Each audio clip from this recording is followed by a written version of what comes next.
A New Hope man is in police custody, arrested in a fatal stabbing outside of an apartment complex Tuesday night in Brooklyn Center. The incident happened around 9:30 Tuesday night in the parking lot outside of the Twin Lake North apartments. When officers arrived, they found a 37-year-old man with a stab wound. That man later died at North Memorial Health Hospital. According to police, the suspect fled and was later found after a 911 caller reported him trespassing in a building.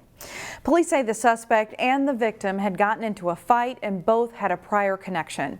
Murder charges in the case were pending as of Wednesday afternoon. If you want a job in the Three Rivers Park District this summer, you need to act quickly. The parks are hiring, but as Rusty Ray reports, some say it's becoming more difficult to find the right people. I love it a lot. Wouldn't trade it for anything else. Josh Geib tried college. He says it wasn't for him. 4 years ago, he began as a seasonal employee with Three Rivers Park District, and that turned into a full-time maintenance job. Get to be outside, enjoy the nice weather, beats sitting at a desk. That's part of what parks officials hope can draw in the 600 to 700 summer employees they need to hire quickly. All of us Minnesotans, right, we love these months. We only get a handful of them every year, unfortunately. So go out, enjoy the parks, but also, you can come out here and work and enjoy the parks as well too. Earn some cash while still enjoying the great outdoors. There's no water in the swim pond yet, but once the season starts, they'll need plenty of lifeguards. If you don't have experience but are interested, don't worry. The parks will train you. We're super flexible. We're willing to meet with people on what their needs are. So if they're looking for 40 hours a week, we definitely can take care of that. If you're looking for something just 1 or 2 days a week to supplement income, or you got sports or other things going on, we can work with that as well too. Henry's my grandson. Sounded like a good idea to Tom Frankie, who brings his grandson Henry to Elm Creek Park Reserve as often as possible. If you like kids, good place to be. If you like water, great place to be. If you like just teaching kids about nature, perfect place to be. A place to work, maybe for good, after one memorable season. In Maple Grove, Rusty Ray, CCX News. And we've put a link to the Three Rivers Park District Jobs website in this story. Just go to our website, ccxmedia.org. Drivers on Highway 55 should expect construction in Golden Valley this summer. A roundabout and pedestrian tunnel are slated for construction at Douglas Drive. The Golden Valley City Council approved a nearly $9 million bid for the project this week. The rebuild of the busy intersection starts this spring and should wrap up sometime in the fall. Project officials expect a 10-day closure of Highway 55 during the construction process. Closures are also expected on Douglas Drive. According to the city, the underpass will improve pedestrian safety for highway crossings, while the roundabout should reduce traffic congestion and crashes. Another road construction project will kick off this week in Robbinsdale, but this project will not cause the same sort of headaches as some of the other work done recently on this stretch of road. Delane Cleveland has more now from Robbinsdale. Delane? Shannon, I'm out at the newly constructed County Road 81 bridge that connects Robbinsdale to Minneapolis. The majority of the construction work here finished up in November, but crews still have a few finishing touches to make before they can officially deem the project as complete. I'd definitely say we're in the home stretch. It's good to get through a lot of the big things and getting a lot of the road work done and a lot of the impactful closures last year. There's still some that remains to get done, but it'll be good to get to that point and kind of see a final product. After a 6-month winter break, construction crews will begin the final phase of this project on Thursday. That work will include trail reconstruction on the south side of Theodore Wirth Parkway, new landscaping, new signage, and striping on the pavement. This last part of the project should finish up by early July, and construction should be far less painful for anyone walking, biking, and driving through this area. I think everybody appreciates and recognizes that it was due for an upgrade, and being able to make some improvements with some sight lines just for safety and just all the different modes of connectivity through here, be it with the bikes, peds, and even the cars and using it. Over the next 2 months, there will be occasional lane closures or even road closures as they finish up this work. Hennepin County will provide updates on those closures on the project website. In Robbinsdale, Delane Cleveland, CCX News. A changing of the guard dogs is coming to the Maple Grove Police Department this summer. After 5 years on the force, Kalo, Maple Grove's oldest police canine, is retiring. For 20 years, the Maple Grove Police Department did not have a canine unit. Kalo helped restart the unit back in 2018. Once he retires in June, he'll live with his longtime handler. Police say a new dog named Judd is training to take his place.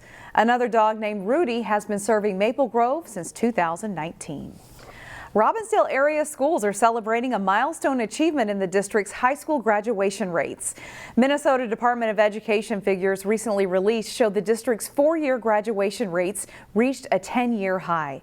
It's also the first time in a decade that the percentage of students graduating from Robbinsdale schools is higher than the state average. The 4-year graduation rate for Robbinsdale students is 84.6%, a full percentage point higher than the state number. The district has also seen significant gains in closing racial achievement gaps.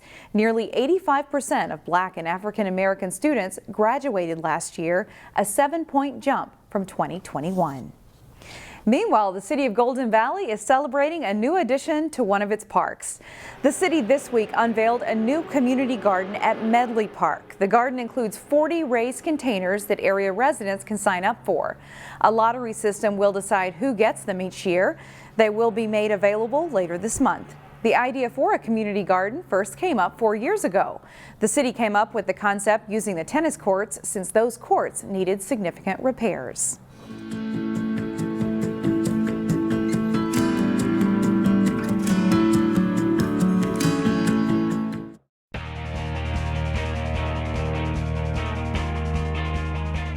It's a busy time for a lot of spring sports teams as they get games in after April postponements.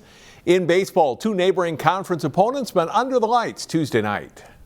Champlin Park and Osseo meeting at Memorial Field, both teams coming off wins on Monday. It was a big night for Champlin Park pitcher Tyler Fino. He gets a strikeout to end the Osseo second. No score after 2 innings. Fino is just getting started. Top of the third, a run already in. The Rebels' Andrew Rocco with a sharp single to left field. Nicholas Carlson and Justin Brooks score on Rocco's single, and it's 3-0 Champlin Park. Later in the inning, Carlson is batting and hits a bouncer up the middle that Spencer Peterson knocks down, but he can't beat the runner to the bag. Everyone's safe. Kellen Oligmuller scores. Champlin Park scores 6 runs in the inning. Bottom of the third, and the Orioles get one back. With Tyler Rose at the plate, a passed ball scores Gavin Kroska from third base. It's 6-1. Still 6-1 in the 6th when Oligmuller blasts one to left. This one will fall and get to the warning track. Brooks and Zach Zahalka both come in to score on Oligmuller's extra base hit. It's an 8-1 game. Osseo had a handful of base runners, but no hits until 1 out in the 7th when Isaac Johnson hits one deep in the hole at short. The throw to first isn't in time and also goes to the fence. Peterson scores to make it 8-2. But Fino finishes the game strong. He gets a strikeout to end it. A complete game one-hitter for him as he strikes out 15 on the night. 8-2, Champlin Park is the final. The Hopkins softball team is off to a strong start. They faced a good southern Minnesota team Tuesday. Jay Wilcox has the highlights. The 6-2 Hopkins softball team hosting one of the top teams in Class 3A, Mankato West. Plenty of offense from the start as Lydia Bantz drops a hit just fair down the line and left to score Jillian Olson and Madeline Bodie for a 2-0 Mankato West lead in the top of the first. After getting 1 in the first, Carl Yancey's team erupts in the second, capped by Signe Dose's 3-run home run to center field. Hopkins surges into the lead 5-2. The Scarlets come back. In the third, Landry DuBois drives one to the gap in right center to score Carly Emery and Ashley Hammerski. The game is tied 5-5. The bottom of the fourth, Lola Jessen delivers a hit to right to bring Dose home, and Hopkins goes back in front 7-6 as Jessen winds up on second. But Mankato West keeps hitting.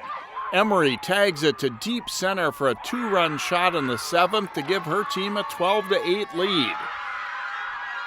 Dose answers with a solo shot, her second homer of the day in the bottom of the 7th, but it's not enough as Mankato West beats Hopkins in a slugfest 12-9.